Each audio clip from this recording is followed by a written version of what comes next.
Let's talk about how stupid the Democrats looked at the I want to read you the State of the what wasn't the State of the Union, the non-State of the Union, State of the Union. Yeah. This is from John Fetterman. He posted this. I'd love your take on this. He said he's describing the Democrats' non-reaction and sometimes reaction with paddles.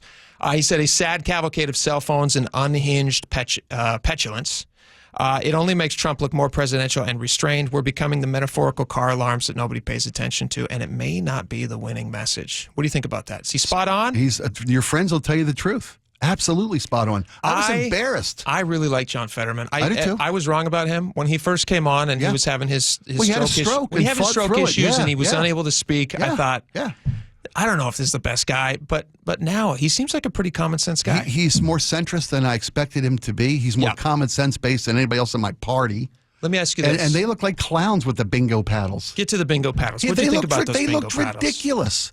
They look how do Democrats keep ceding the moral high ground and losing? How do they keep walking into these traps? Is there any defense for the paddles? Is there any defense? It's like everyone's making jokes that they were at an auction. Yeah, that's what it looked like. I mean, it was Greg Gutfeld was on the View the next day with a paddle. I'm the attractive one, or I'm the handsome one. We had a joke. We had a company meeting today. I'll tell the audience it's a little funny thing. We had a company meeting today just before we got on the air, like an all-staff meeting. And so somebody in the all-staff meeting put our boss's name on a card. And was like, our boss is like tells the truth or is great or whatever. It was you could say it was Sully. It was Sully. It was Sully. Who else would have the stones and the confidence to do that? Yeah, I was like, I didn't know Sully was funny. No, it's always hilarious. And it's inappropriate. There's lack of decorum. I didn't like it when MTG or Boebert gets up or yells, "You lie." There's a hope, an element of decorum and civility and respect. I could ask for from our representatives. Boebert, it was Boebert did it and MTG did it. No, it was Wilson. Was it Wilson? I think it was a guy. That was Obama. Yeah. Yeah, I'm talking about the Biden speeches. The Biden speeches. Yeah, and those two were up. Sorry, I thought you were going back to the first guy who kind of broke decorum. I didn't like it when they did it. I don't like it when the Dems do it. I don't like it when Republicans do it. I think it's cheeseball. Just let the guy say what he's going to say. Yeah. They won the White House. Let him have his speech. It's his moment. If you want to protest by not standing up, that's another question. What do you think about the not clapping? It looks bad. It looks bad when you can't stand up for a cancer kid. Well, the cancer kid's a whole different ballgame, and I'd love to chew on that for a while. Let's chew on it. Well, first off, for a veteran, an injured veteran, for first responders. Yeah, Lincoln Riley Act, which I think anybody goes. Stand up. Great job. Stand up and applaud. Sure. We are not that divided that you can show, again, civility, respect for people who serve, who have had tragic loss. Melania Trump, First Lady of the United States. Stand up. Stand up. Applaud. Absolutely. When Jill Biden was acknowledged at the different State of the Unions, Republicans stood up and they clapped. Yeah, because that's. I hope so. I'm sure. I'm not going to doubt you. I'm not going to doubt you. But that's it looks horrible. It looks petulant. Why do we keep giving away that? Petulant and petty. Yeah, that's what it looks like. With regard to the kid. Now let me play you this clip for anybody who wasn't aware. Trump acknowledged a kid. His name was DJ Daniel. He is 13 years old now, I believe. He was diagnosed with a rare brain cancer in 2018. He has subsequently gone through 13 different surgeries. And if you see this kid, God bless this little kid, you can tell. He's got scars every which way on his head. He's a fighter, man. He's a fighter. He is the best of us. He's wearing... I'm like a very cynical person when it comes to politics, so I don't generally get emotional about things. But when I watched Trump honor the 13-year-old kid, that kid's a couple years older than my oldest son. Yeah. And when I think about what his family has gone through with him and how precious every human life is, right, and how this kid has fought through and he's still standing and he was being acknowledged, he was having a nice moment. Trump made this acknowledgement. We'll give you the Democrats' reaction in just a second, but this is what Trump had to say. Oh, my audio. Here we go. And there it is.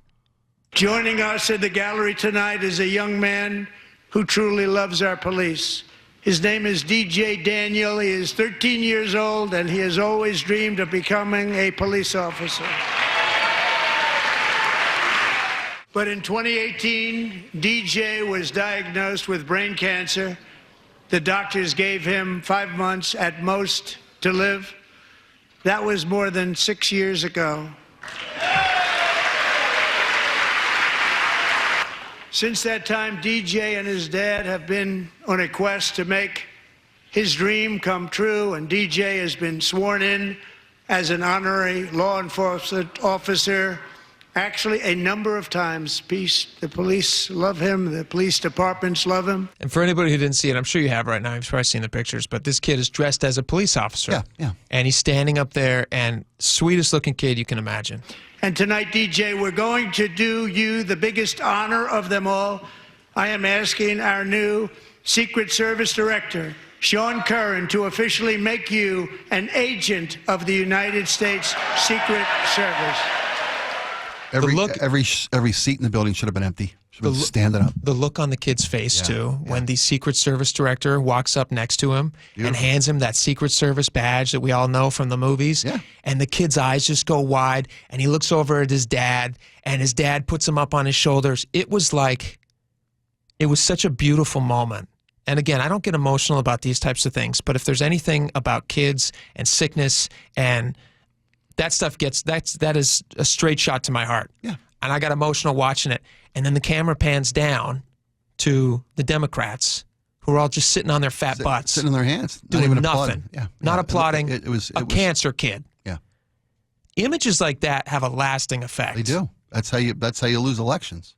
Yeah. Totally. No kidding. I'm with Fetterman on this one. What the hell? How do we keep snatching defeat from the jaws of victory? I'd be interested to know who's advising these people. There's been talk about a mole on the inside with Democrats, like just feeding them bad advice and them taking it. Like the paddles is one of them. Like that's silly, but then not standing up. I can't believe there wasn't somebody. Actually, there was one person. There was one congresswoman who goes by the name Representative Lauren Gillen. We'll play audio from her in a second. She was the lone Democrat to stand up and applaud a cancer kid. I'm just thinking, like, is there a moment? I understand what they're doing. They don't want to give Trump any political wins. It makes sense. I get it. It's completely petty and petulant. Both sides tend to do this, but particularly when you're talking about a cancer kid. I'm surprised that more people in the Democratic Party didn't, like, lean over to their seatmates and go like, hey guys, I know we're supposed to like sit down. This one we probably ought to stand up. Oh my gosh, guys, he's talking about, like, it's a long intro, like the minute and a half where he's like acknowledging the shit.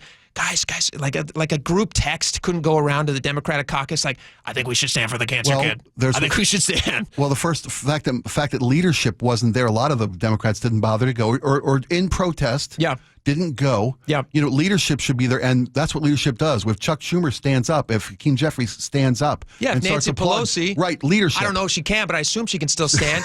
Get up and applaud. Right, and they're in the front of the gallery for a reason. And if you see the leader of your party stand up and applaud, the entirety of the Democratic contingent would have stood up and applauded. But here's the thing: these are adults. Yeah.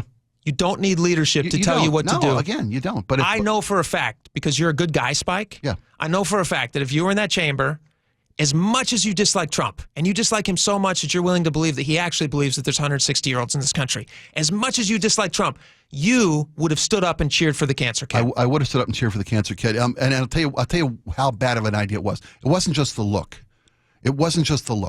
And by the way, I think Trump misrepresenting fraud and corruption and Social Security so he can privatize it. I think that's his next play. But that's another show. If every Democrat in the room stands up and applauds that kid surviving from cancer, right? Instead of today, they look like idiots and they look like un-American, heartless monsters. Soulless. Right? Yeah. What should have happened was every Democrat should have stood up in that chamber and applauded that kid's courage and fortitude and the hard road that they've gone down.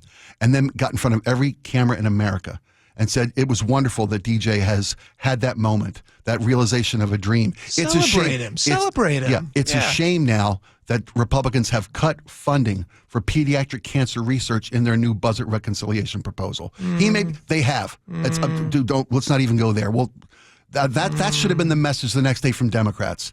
If you are so proud of this kid fighting cancer, it'd be a shame if he was the last one who would survive pediatric cancer because we have cut funding in this budget. Yes, it does. No, we should dig more into that. I don't think they're cutting pediatric cancer funding, but we can talk about that another time if you'd like to. No, and let's talk because and we can do it off air, but I'll show you where this budget reconciliation I don't care. And the various agencies DOJ have cut. They have cut cancer research funding. But we all agree, stand up and clap for the kid. Clap for the cancer kid, and guys. it's not just that you lost a political opportunity. You gave away a play, right? It's the right thing to do. It's the right thing to do. It's a kid who's fighting cancer. It's the right thing to do. I don't walk around the room and drag people out of their damn chairs. Somebody should have. Somebody should have. Absolutely. Well, Fetterman, you know. Did he stand? Was he there? I wonder if Fetterman was there. I don't even know if Did he Fetterman was there, stand? to be honest. Maybe he didn't have a suit. I know he's got one. I've seen him wear it once. Do you have to wear a suit to these things? You don't know. Marjorie Taylor Greene dressed like a weather balloon that one year. Remember when the Chinese balloon thing? She came in that white fur frock. Remember that? She had a white big fur colored event when she's like, I was officially the Chinese weather balloon. Oh, that's in funny. costume. That's Marjorie hilarious. Taylor Greene had on a red clown suit with a MAGA hat on, and that is prohibited by law. No campaigning on it. Yes, on hats. the floor. Yes. Very interesting. I know, right? Bingo paddles, those are okay though. Those Bingo were paddles? those were I'm kidding. asinine. I'm kidding. On decorum alone. Believe it or not.